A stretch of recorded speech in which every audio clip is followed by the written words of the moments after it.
Assalamualaikum warahmatullahi wabarakatuh. Yang terhormat Bapak Hendri Prahardiono dan Ibu Deka Diah Utami selaku dosen pengampu mata kuliah Peran Teknologi Pendidikan.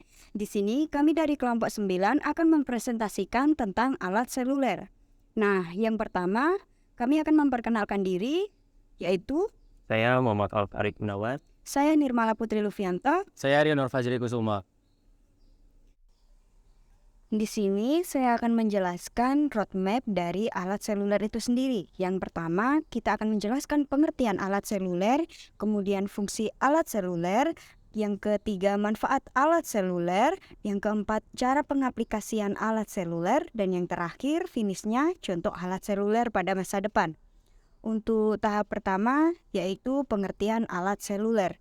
Dalam hal ini pengertiannya yaitu alat seluler merupakan jenis perangkat elektronik yang dirancang untuk digunakan pada jaringan seluler. Alat seluler ini jenis perangkatnya modern dan ada yang paling modern, paling umum yaitu jenisnya gadget, ponsel pintar, tablet, dan modem seluler.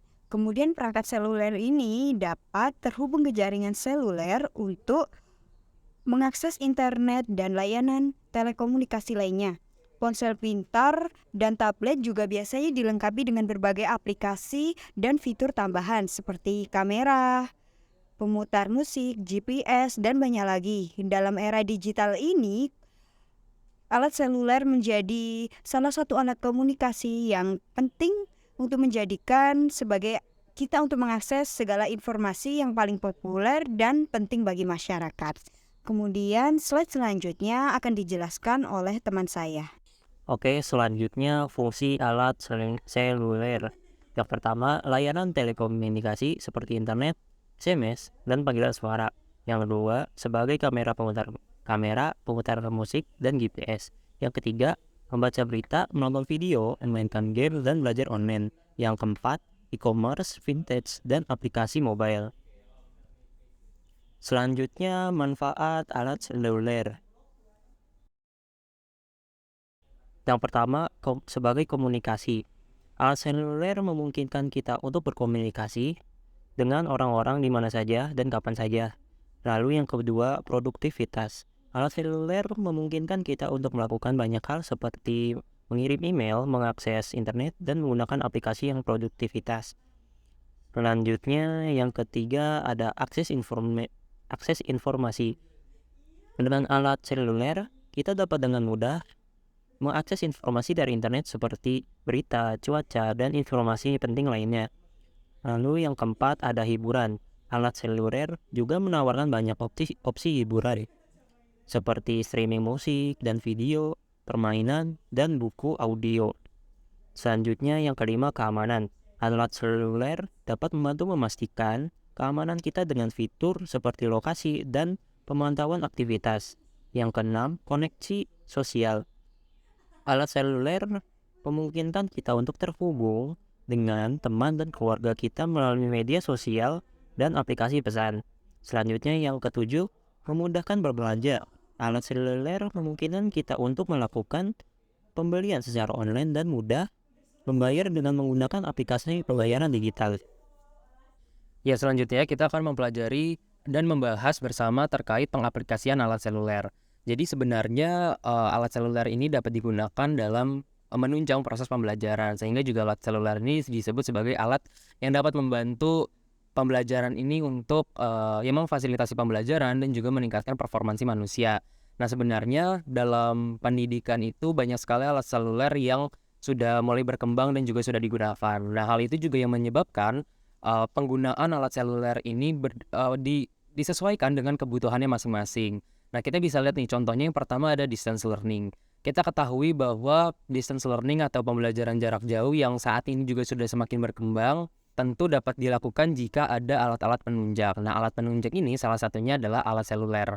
Sebut saja misalnya handphone, tablet, komputer, ataupun laptop sekalipun yang terkoneksi dengan sambungan atau jaringan internet.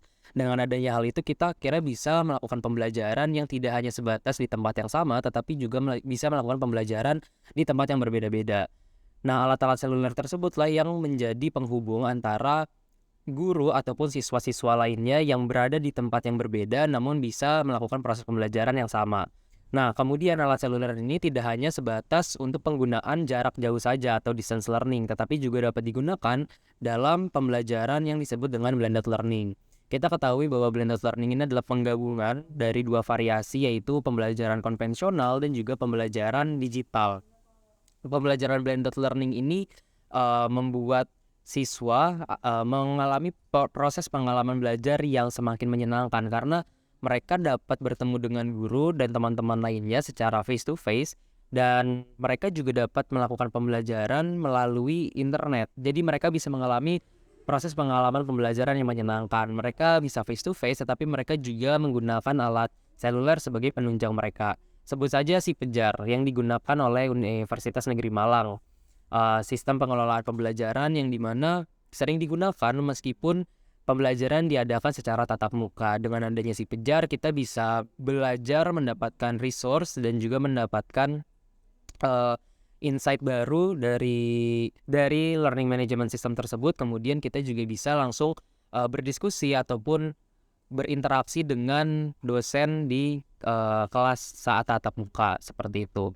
Nah, selanjutnya kita akan membahas tentang contoh alat seluler di masa depan yang dapat digunakan dalam pendidikan atau menunjang proses pembelajaran. Nah, di sini kita bisa lihat ada 3 contoh. Yang pertama ada augmented reality atau AR, kemudian ada virtual reality atau VR, dan ada artificial intelligence atau AI. Nah, kita akan membahas satu-satu. Seperti yang adanya augmented reality.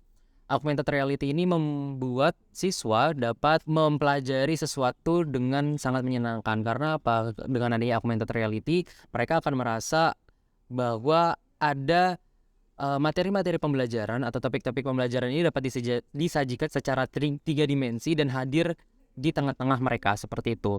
Nah, kemudian ada virtual reality. Berbeda dengan AR, kalau virtual reality ini memungkinkan siswa untuk masuk ke dalam dunia digital.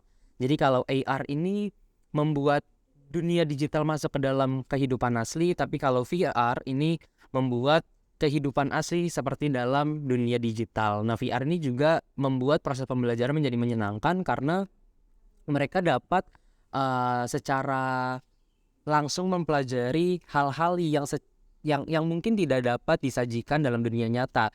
Contohnya ketika membahas tentang peperangan di mata pelajaran sejarah, mereka tidak bisa secara langsung berada di zona peperangan untuk mempelajari bagaimana itu perang, apa yang menyebabkan perang itu terjadi, dan lain sebagainya. Namun dengan VR, sepertinya siswa bisa melihat secara langsung dan seperti merasakan mereka berada di tengah-tengah perang tersebut, seperti itu. Kemudian ada artificial intelligence atau AI. Nah, artificial intelligence ini membuat siswa dapat mempelajari sesuatu ataupun hal-hal yang mereka inginkan secara lebih personal dan juga lebih adaptif. Hal tersebut dikarenakan AI ini seperti ya layaknya seperti manusia yang dapat berpikir namun menggunakan teknologi. Contoh alat seluler di masa depan yang sedang dikembangkan dan ataupun juga yang saat ini sudah ada itu bukan hanya augmented reality, virtual reality ataupun artificial intelligence saja, tetapi juga ada yang namanya wearable devices. Nah, contoh dari wearable devices untuk pendidikan ini seperti alat yang digunakan untuk mendeteksi apakah siswa ini memiliki tingkat kesadaran ataupun fokus yang cukup untuk melakukan pendidikan ataupun melakukan proses pembelajaran. Nah, wearable devices ini sebagai alat seluler yang tentunya bisa membantu guru untuk mengidentifikasi kebutuhan siswa pada saat itu, apakah kondisi siswa benar-benar memungkinkan untuk melakukan proses pembelajaran yang sudah disiapkan oleh guru. Jadi dengan adanya alat seluler di masa depan, augmented reality, artificial intelligence, virtual reality, ataupun juga wearable devices, membuat pembelajaran akan menjadi semakin mudah. Sekian dari presentasi kelompok kami, kurang lebihnya mohon maaf. Kami mengucapkan terima kasih dan Selamat menunaikan ibadah puasa. Assalamualaikum warahmatullahi wabarakatuh.